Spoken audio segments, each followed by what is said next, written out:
Rachel Zegler as Snow White, and it's been an interesting casting because this woman is extraordinarily woke, as everyone is in Hollywood, but she's woke in a way that's quite deranged. Can you tell us a little bit about your version of Snow White? Yeah, I mean, Snow White is the girl you remember, but she's definitely made for the modern age, and there's such an emphasis on what it really means to be the fairest of them all. And for Snow White, it's coming to terms with finding herself and finding her inner voice and finding a sense of agency so that she can be a just ruler and a wonderful queen. Then the star of the film, Rachel Zegler, proceeded to light all that goodwill on fire. She made it clear that she thinks the story of Snow White is actually very creepy and misogynistic. As her woke Snow White is removed from theaters, Rachel's Glur is losing it.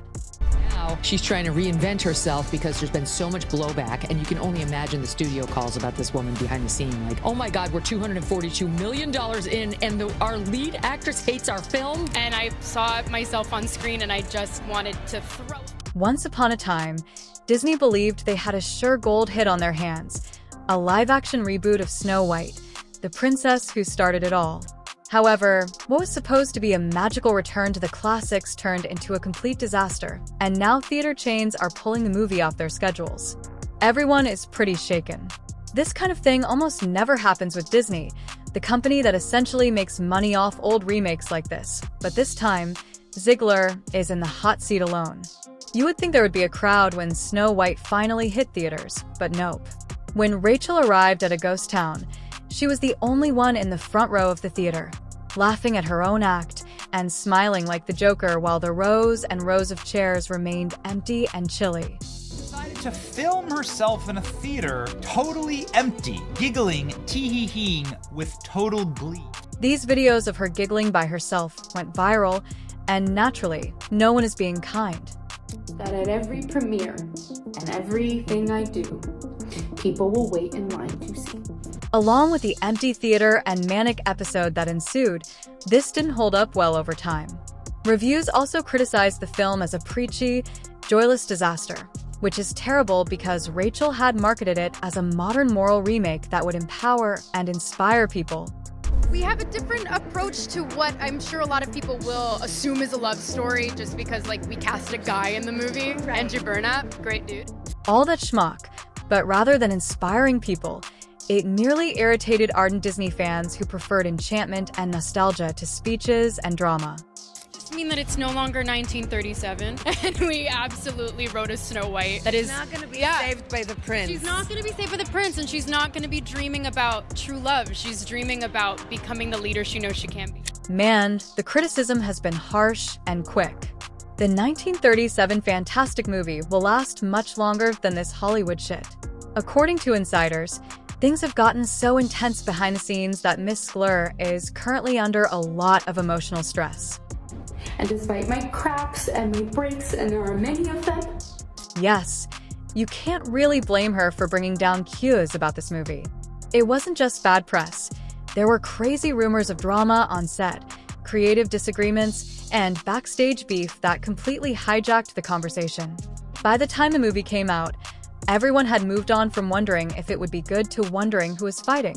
Now, we're hearing that Rachel and Galadoo weren't exactly best friends, and that tension combined with horribly low box office numbers caused theaters to bail out before the audience. Gal Gadot's Snow White is on the list as one of the worst films in history. Right now it has a 1.5. Okay, this isn't looking good. We can safely assume that this may be Disney's greatest hoop since, let's face it, the company is notorious for throwing its marketing weight about when they believe in a film. Key areas reported nearly empty screenings on opening weekend, which is when the real fear started. Toys for Happy Meals advertisements on buses' theme park tie-ins. But none of that worked with Snow White, which in a matter of days went from Disney's next big thing to what in the world happened here. Currently, Snow Woke and the 7 pronouns is sitting at 43% on the tomato meter on Rotten Tomatoes. When Snow White won a crown that nobody wanted, it was the biggest box office failure in Disney's live-action remake history. Yes, worse than Pinocchio, worse than Dumbo, and worse than even the ones you didn't realize existed. Dumbo. That's sad, but yeah, like... Well, the reaction has been absolutely horrible. It is the worst box office from a Disney live-action remake that they've ever done in Dumbo. If Snow White was supposed to be Rachel Zegler's big Hollywood makeover, then that makeover obviously just exploded in her face. Insiders say she's been hit hard by the realization that the film, which was meant to showcase her talent, now feels like the start of a downward spiral. Of course, the Cold War with Gal Gadot doesn't help either, but what's a Hollywood disaster without some co-star drama? Wonder Woman, the Evil Queen, and Rachel's rumored rival are both playing the role. From the early days of the press tour, there were rumors that these two had different political opinions. Of course, Gal's Jewish heritage and Rachel's support for Palestine would do that. Quote, and always remember, free Palestine. So that was what Zegler posted. That, along with the fact that being stranded together on a worldwide promotional tour is a surefire way to end up with awkward silence and side eyes, finally blew up when Gal organized a large cast and crew celebration with the intention of uniting everyone.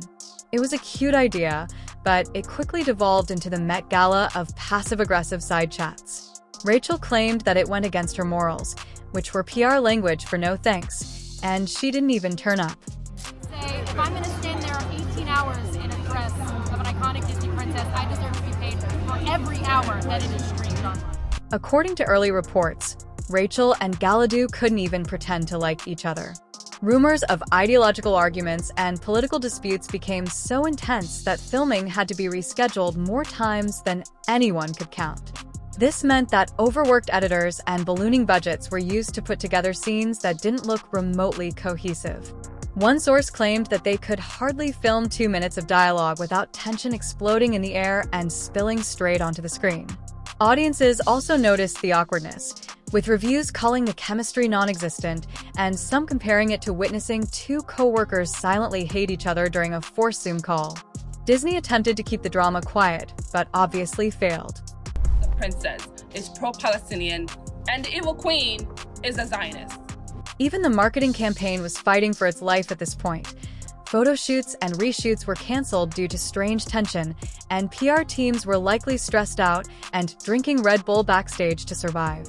Reporters were told not to ask the Kyo stars the same thing in interviews, and promotional events became strangely quiet or were rescheduled. However, the real warning sign was when online talk shows and Twitter began to question whether the movie itself could even withstand all this negative energy. Here's a little spoiler for you. It couldn't. Rachel Zegler has been described as a walking PR disaster for Disney. People were already discussing if Disney should put the film straight to the forgotten bin on Disney Plus before it had ever been released, because you guys are unstoppable when it comes to memes. Weird.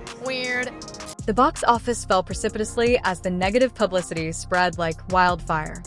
Disney's Snow White was essentially a box office dud. Theaters rushed to substitute almost anything else for Snow White. When theaters gave up, Disney executives had one last hope that perhaps a strong second weekend could turn things around. Perhaps word of mouth would do what marketing couldn't do, but instead it got worse. Insiders revealed that entire screening schedules were being scrapped because the movie was failing so badly. Horror movies, romantic comedies, even reruns of old blockbusters were drawing more viewers. The movie cues were supposedly taken from theaters. She refused to keep her fat mouth shut. Indeed, cinema theaters were clearing out screens everywhere and selecting just about any other film over Snow White, which made a strong statement. The mighty have fallen so far that no one thought this movie could make a comeback. Not even the studio's YouTube channels with kitten videos and Minecraft parodies were attracting more views than Disney's enormously expensive Snow White. Rachel's close friends claimed that the pressure was too much for her, with tabloids dissecting her interviews, social media dragging her every word, and major news outlets calling her out. She was in free fall, and her comments about the 1937 original Snow White, which fans felt were smug or just plain mean, didn't help. Disney left the comment sections open, which, let's face it, was probably the boldest move of the entire project. After the film was taken out of theaters, Rachel essentially vanished. Insiders say she went dark, removing herself from the spotlight. Friends described her as heartbroken, frequently crying, and feeling like she had become the face of a Hollywood train wreck. Let's face it, this wasn't just a failure. It was Disney point one of the most famous roles in the world, Snow White, became a nightmare for Rachel's brand, which is a terrible burden to bear at this point. Despite the fact that most people say she is talented, Hollywood is extremely anxious because nobody wants this catastrophe to happen again. According to reports, some studio executives are reluctant to cast her in high-profile movies for fear of bringing the same drama to their own sets. It's not just Rachel, though.